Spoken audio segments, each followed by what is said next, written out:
I still can't believe it's been a year. When I started, I had no idea what this would become. My listeners have made it this. So I want to bring back the encore of my 1-year anniversary episode 51. I'm bringing it back because I think it deserves a longer life. It's one of the most foundational conversations of this entire feed about what's actually happening when a measured, careful, and genuinely well-meaning attempt to connect still somehow lands wrong. Not because anyone is doing it wrong, because two nervous systems are in the room, both trying to protect the same bond. And sometimes they just collide. If this show has meant something to you, I want to hear about it. I've put a link in the show notes where you can share what's going on in your relationship or what you'd love me to cover in an episode. If your story is selected, I'll coach you through your question on the show. I genuinely mean that. This next chapter of Coupled With is about bringing your real life into the room. The link is in the show notes. Okay, let's get into it. You're trying to say something small. Not a big confrontation, not a dramatic conversation, just something that's been sitting with you for a few days. So you think about how to say it. You soften your tone, you choose your words carefully, and almost immediately you feel the shift. Their body changes and their face tightens. Or maybe they respond in a way that lets you know that this is not landing how you meant it to. And now you're in that moment of, wait, that's not what I said. If you've experienced that, stay with me.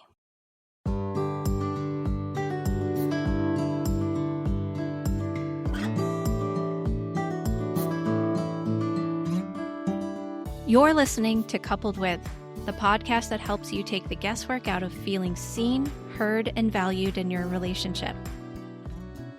If you've ever felt stuck in the same arguments, struggled to stay connected, or wondered how to better communicate with your partner, you're in the right place. I'm Dr. Rachel Orlick, a couples therapist and coach, and together, we're going to make relationships make sense. Let's dive in.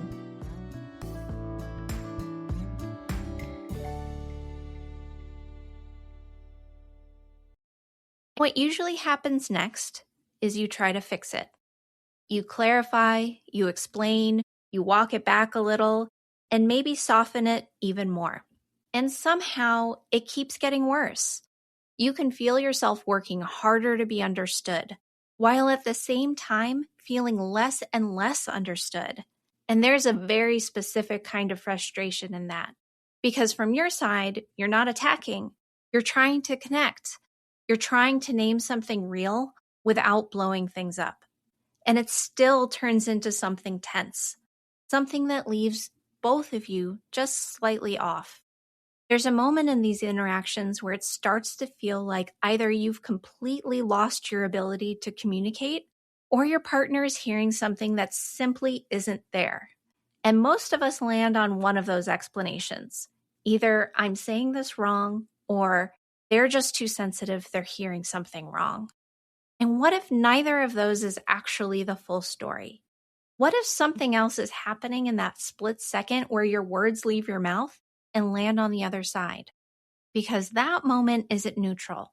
You're being heard through a filter, and that filter has a history. Maybe this starts with something ordinary. You ask if they can help more with bedtime. You say you've been feeling a little stretched, or you bring up the way that they went quiet after dinner and how it left you wondering if something was off. You're not flipping a table. You're not doing some dramatic monologue. You're trying to say one true thing in a reasonably adult way. And still, almost before you finish, something changes. They get defensive or they go flat and distant. And maybe they respond with a particular energy that says, apparently, I can't do anything right. And now the whole conversation is tilted. What you thought was a moment of connection, or at least could be, has somehow become a moment of protection. And once you feel that shift, your system is going to react too. You start trying harder. You're trying to explain what you meant or to clarify your tone. And once you feel that shift, your system is going to react too. You start trying harder and explaining what you meant, clarifying your tone.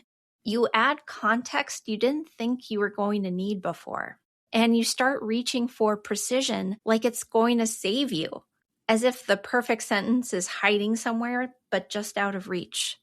And underneath all of that is usually some version of, no, no, no, no, you're missing me. That's not what this is. But the more urgently you try to make yourself clear, the more energy tightens.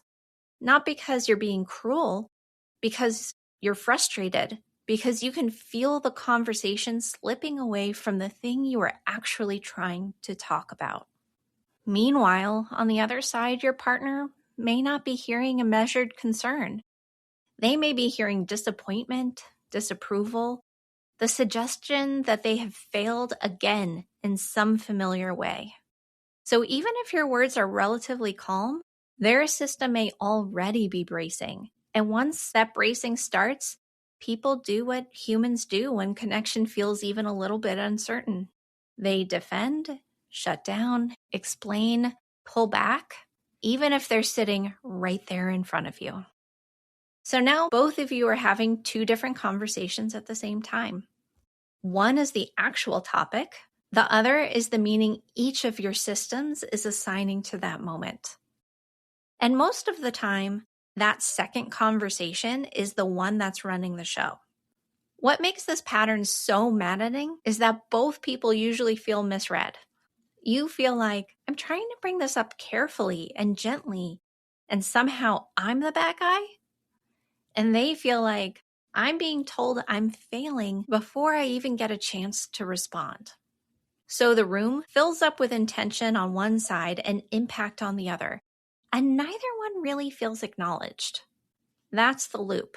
Not bad communication in the simple sense, not one person caring and the other person not caring. Two people both trying to protect something important and accidentally making it harder to find each other. So this is usually where we try to solve it by improving communication. Better wording, softer tone, more thoughtful delivery. And to be clear, those things do matter, but they don't fully explain what's happening here. Because if this were just about communication skills, then careful, measured conversations would reliably land well. And you already know that's not true. You've probably had moments where you said something as gently as possible and it still got received like criticism. So we have to zoom out a little, because what's happening in that moment is not just about how you're saying something. It's about how it's being experienced on the other side. All of us are moving through our relationships with filters.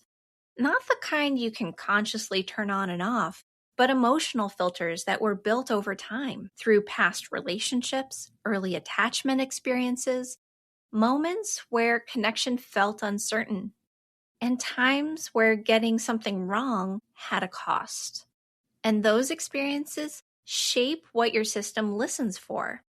So instead of hearing words in isolation, your system is constantly asking, what does this mean about me? What does this mean about us?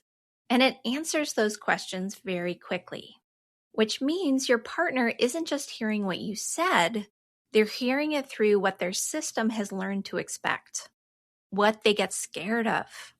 And when those filters are shaped around the fear of losing connection, even measured feedback can feel really loaded. Not because it's objectively harsh, but because it touches something sensitive. It can sound like, I'm not enough, or I'm about to get this wrong again, or something about me is becoming a problem. And once that meaning lands, the body moves into protection. Not because your partner is trying to make things difficult for you, but because on some level, their body has learned that moments like this can really threaten closeness. This isn't about one person doing communication right and the other one doing it wrong. It's about two people whose systems are making meaning based on very old information. And that meaning shapes how everything happens next. For the partner hearing criticism, this reaction makes no sense from the outside and perfect sense from the inside. Because what might be landing is not simply, my partner has a concern. What may be landing is, I'm disappointing them. I'm failing again. And once that happens, the body usually tenses up way sooner than the mind starts to understand what's going on. So they're going to brace, they're going to scan for whatever they missed, whatever they did wrong, and try to get out of it. So even a measured comment can hit like a small attachment alarm. Not a 5-alarm fire necessarily, but enough for your system to go, I know this feeling, and I don't like where this is going. And for the partner trying to communicate, this is often a very different kind of strain happening at the exact same time. You are already doing a decent amount of internal work before the conversation even starts. You're editing your words, you're trying not to sound sharp, you're trying to manage your face, and hoping the feedback won't bring everything to a screeching halt. So when the other person still hears criticism, it can feel infuriating and defeating. Not because you need to be right, but because you're working so hard to not rupture things, and somehow it gets ruptured anyway. That's often the moment when your system is going to shift from careful to alert and tight. You're going to explain more. Maybe your tone starts to get a little firmer. Your energy is going to get more pointed. What you're trying to do is repair the misunderstanding so that your partner doesn't feel hurt and pulled away anymore. It can hurt when your concerns become more about their experience than the thing you brought up in the first place. So it's really important to remember that content alone is never the whole story. Nervous systems are reading so much more than just the sentence on the page. They're looking at pace, pauses, eye contact, facial expressions, where the emphasis is, and whether your body seems open or braced. Whatever's happening in those moments can either feel connecting or cornering to that other person. So this is two people sitting in the exact same conversation, but can walk away with two completely different experiences of what just happened. If you keep having the same fight with your partner, I don't think your problem is communication. I think there's a pattern underneath your relationship that's keeping both of you stuck, and most people never actually learn how to see it. That's why I created my free 7-day relationship challenge. Over 7 days, I'll walk you through why the cycle keeps repeating, what's actually driving it beneath the surface, and how to recognize it in your own relationship. You'll discover why you're probably not fighting each other. You're fighting two activated relational alarm systems. And this isn't just more information. Every day ends with one simple practice that takes just a couple of minutes. Because relationships don't change through insight alone. They change when you practice something different. By the end of the week, you'll understand your relationship in a completely different way. And once you see the cycle, you can't unsee it. If you're ready to stop having the same fight over and over again, join the free 7-day relationship challenge at the link in the show notes. All right, coming back to the point where most people decide the solution is to just communicate better. Say it more gently and clearly and carefully. And again, I am not against better communication. I love a well-timed, well-paced sentence as much as the next emotionally literate adult in the room. But that's not the whole issue here. Because sometimes the problem is not that the message was clumsy. The problem is that the moment already feels unsafe before the sentence is even over. And when a system is trying to figure out whether connection is at risk, it is not calmly reviewing the evidence. It is doing threat math and fast. That matters because growth does require discomfort. You are not going to build intimacy without hard conversations, awkward moments, or the occasional wobble where neither of you looks especially evolved. But discomfort and threat are not the same thing, and systems are not always great at telling the difference in real time. One can stretch you and grow, the other can shut you down. So when someone gets defensive, withdrawn, reactive, or suddenly goes offline, that does not automatically mean they don't care. It may mean their system has crossed from this is uncomfortable to all the alarm bells are going off and it feels dangerous.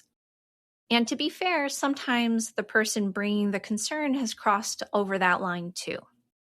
Sometimes what feels like careful honesty on the inside is already coming out with more edge than they might realize.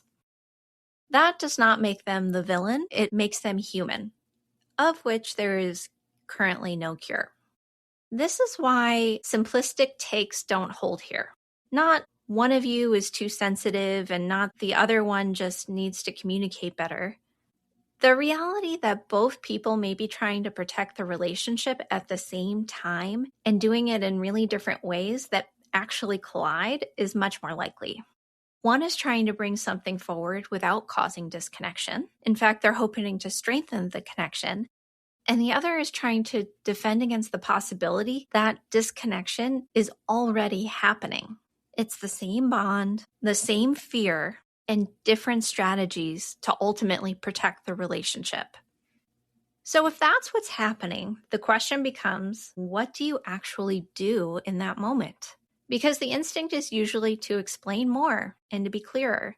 And that makes sense, but there's a different move here that tends to shift things a lot more than another round of explaining ever will. Instead of trying to land your point more precisely, you pause and get curious about how it's actually landing with your partner. And just do it in a simple, grounded check-in way that interrupts the moment of this misunderstanding. That might sound like, hey, I think this may be landing differently than I meant it to. Can you tell me what you're hearing right now? And be honestly curious about what they're hearing. Because if they can share with you their fear of what's going on, then that's a place where you can actually connect with them and then help them understand where you're hurting as well. It's not about giving up on your point or backing away from what matters. You're creating a space for translation because once your partner actually says what they're hearing, you can start to see the gap. You can see how your I'm feeling stretched and can use more help turned into you're not doing enough. And now you're not arguing about tone in the abstract. You're looking at this distortion together. And just to be clear, this is not a magic sentence that fixes everything. Sometimes your partner still won't be able to articulate what they're hearing. Sometimes they'll stay defensive. Sometimes you'll ask the question and immediately feel your own irritation spike because now you're doing even more work. So the point of this shift is not to create a perfectly regulated conversation every time. It's to slow the pattern down just enough that you can see it while it's happening instead of getting swept all the way through it. So if you take nothing else away from this, I want you to think about this. The problem is usually not as simple as I said it wrong or they heard it wrong. Most of the time, it's something much more layered. Two people standing in the same conversation, but having completely different emotional realities. When those two realities collide, even a measured conversation can start to feel surprisingly charged. That does not mean the relationship is doomed, and it doesn't mean love automatically knows how to bridge this on its own. It just means nervous systems are involved, which is both very human and at times very inconvenient. But what it does tell me is how much you care about each other. What makes this kind of pattern so painful is that it leaves both people feeling alone in a moment that they really want to reach towards each other. You're trying to be understood, and your partner is trying not to feel like a disappointment. And so this pause where you go through this and you check in with each other and you notice what's happening, where you get protective and soften and then they get angry and then you fail and you circle back and sometimes you miss each other again. This pattern is about doing it over and over again so that it starts to feel safer and you feel more comfortable with each other in this space of not knowing. This is why insight matters, but it's usually not enough by itself. The pattern doesn't automatically change when you understand what's going on. Your body has to go through it enough times to feel calm and stable and secure in that space of not knowing. You're building tolerance for this wobble rather than having one perfect conversation where suddenly everything clicks. So maybe the work here is not to become a perfect communicator, but it's to get a little less shocked by what comes up, a little bit more curious about the fear underneath, and a little more honest about how vulnerable feedback can feel when attachment really matters. Because sometimes what sounds like criticism isn't criticism. And sometimes what sounds like defensiveness is not indifference. It's just two nervous systems trying to protect the same bond. And sometimes you just don't know how to help the other person to feel safe in it. I know that's not a clean ending, but it's a real place to start. Because this is the real work of messy, real love. If you're tired of having the same fight over and over again, don't just listen to this episode and move on. Take the next step. Join my free 7-day relationship challenge and start seeing the pattern underneath your relationship. Because once you see the cycle, you can't unsee it. Click the link in the show notes and start your free 7-day relationship challenge today. That's it for today's episode of Coupled With. Thank you so much for spending this time with me. If this episode resonated with you, I'd love for you to hit subscribe so you never miss what's next. And if you found it helpful, please share it with a friend or leave a quick rating and review. It really helps more than you know. And if you're curious about how we might work together or want more resources to strengthen your relationship, head over to my website, www.drrachelorlick.com.